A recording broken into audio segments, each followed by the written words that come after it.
મિત્રો, સૌપ્રથમ સર્વને દિવાળીની અને નવા વર્ષની શુભ શુભકામનાઓ.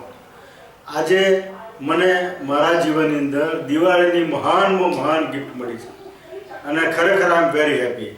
આ દિવાળી પર લોકો વિશેષ આપે, ગુડ વિશેષ આપે, પણ જે વ્યક્તિ, જે માણસને જીવનની અંદર દિવાળી પર નવું જીવન બક્ષે એની સારામાં સારી શુભેચ્છાઓ કહેવાય. આજે હું તમને એવા વ્યક્તિની ઓળખાણ કરાવું છું કે મુકેશભાઈ, જે પોતે પંચમહાભૂત બેલેન્સની ટ્રીટમેન્ટથી રોગોને સારા કરે છે. મારો દાખલો કહું તો મારું નામ મહેન્દ્રભાઈ છે. હું 71 વર્ષનો છું અને મને છેલ્લા લગભગ 14 વર્ષથી બીપીની બીમારી હતી. મારું બ્લડ પ્રેશર ગોળી લીધા બાદ 130/80 રહેતું હતું. ગોળી જો ભૂલે ચૂકે પણ ન લેવાય તો બીપી શૂટઅપ થઈને 160-70 પહોંચી જતું હતું અને તરત મને અસર દેખાય કે ભાઈ આ આજે કંઈ ગડબડ છે. પરંતુ મુકેશભાઈનો મને બેન શ્રી આનંદી મારફતે ખૂબ જ સારો એક પરિચય થયો અને મારું સદભાગ્ય કહો કે આજે અમારી મુલાકાત થઈ. એના માટે હું સૌપ્રથમ આનંદીબેનનો ખૂબ ખૂબ આભારી છું. સાથે સાથે મુકેશભાઈનો તો ખરો જ.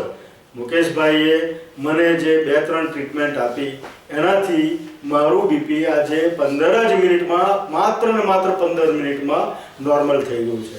ડૉક્ટરોને જ્યારે મારી ટ્રીટમેન્ટ ચાલુ કરી, સૌપ્રથમ બીપી દેખાયું, ત્યારે મને એમને એવું કહ્યું હતું કે આ ગોળી તમારે જીવનભર લેવી પડશે અને ગોળીનો સમય પણ એક જ રાખવાનો, ગોળીની બ્રાન્ડ પણ એક જ રાખવાની.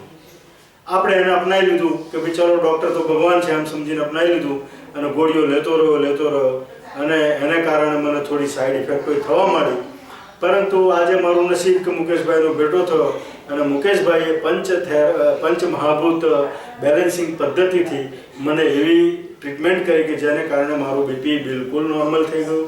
એમની હાજરીમાં બીપી માપ્યું, 3-4 જણની હાજરીમાં બીપી માપ્યું અને બીપી બિલકુલ નોર્મલ, હાર્ટબીટ્સ પણ નોર્મલ. અને મને તમને નવી લાગશે કે 2 દિવસથી મેં ગોળી જ નથી લીધી. જે મને ગોળી આજીવન લેવાનું કહ્યું હતું, ગોળી નહીં લેતા પહેલાં મને થોડો ડર હતો, પણ એ ડર મારા વિશ્વાસને કારણે મેં દૂર કર્યો. મુકેશભાઈ પર એમની વાતચીતમાંથી મને એમ જ લાગ્યું કે આ થેરાપી જો આપણે અપનાવવી હોય તો પહેલો વિશ્વાસ રાખવો પડે, શ્રદ્ધા રાખવી પડે. શ્રદ્ધા રાખીશું તો જ આ ટ્રીટમેન્ટની અસર થવાની છે. માટે મિત્રો, તમને બધાને પણ એક જ વિનંતી કરું છું કે આ ટ્રીટમેન્ટ પર સંપૂર્ણ શ્રદ્ધા રાખજો.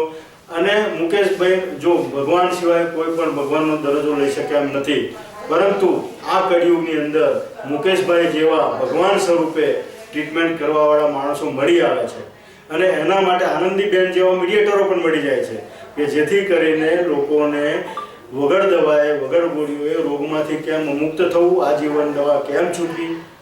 બીજું, મારી આંખોમાંથી કાયમ પાણી પડતું, જગ્યા પૂરી થઈ ગઈ, કાયમ પાણી પડતું હતું અને એ પાણી પડવાને કારણે મેં ઘણા આઈ સ્પેશિયાલિસ્ટોનો કોન્ટેક્ટ કર્યો. એ લોકોનું કહેવું એવું છે કે આ પાણી પડવાનું એક તમારું સ્વાભાવિક છે, અંદરની નળીઓ સંકોચાઈ ગયેલી છે, આનાનો કોઈ ઈલાજ નથી. મેં કહ્યું ભાઈ જો ઓપરેશનથી નળી ઠીક થતી હોય તો મને નળી ઠીક કરી આપો. તો કે ઓપરેશનના પણ કોઈ ગેરંટી ન અપાય, ઓપરેશન કરવાથી પણ સારું થાય એની કોઈ ગેરંટી નહીં. એટલે એ પણ મેં મુકેશભાઈને મારી વાત કરી કે મુકેશભાઈ આ બી મને તકલીફ છે. તો મુકેશભાઈએ પણ એની પણ ટ્રીટમેન્ટ કરી અને મારું આંખમાંથી પાણી પડવાનું બિલકુલ બંધ થઈ ગયું છે, બિલકુલ બંધ થઈ ગયું છે. અને ખરેખર આજે હું ખૂબ ખુશ છું. બહુ મને એમ લાગ્યું કે મને એક નવું જીવન મળ્યું અને મારા ગોળીઓમાંથી છુટકારો થયો.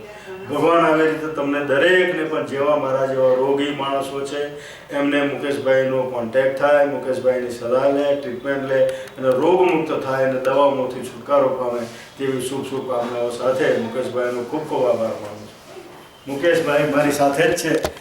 વાહ મુકેશભાઈ વાહ, તમે ખરેખર મારા જેવા ઘણાને રોગમુક્ત કર્યા છે અને ભવિષ્યમાં પણ કરતા રહો અને તમારો વર્ગ જે ટ્રીટમેન્ટ કરવાનો છે બોળો લીલી પથરીની વધતો જાય એવી શુભકામના. આ દરેક જેની સાથે બી ચમત્કાર થયો એ વ્યક્તિનો સ્વભાવ તમારા જેમ ખૂબ જ ઉમદા હતો.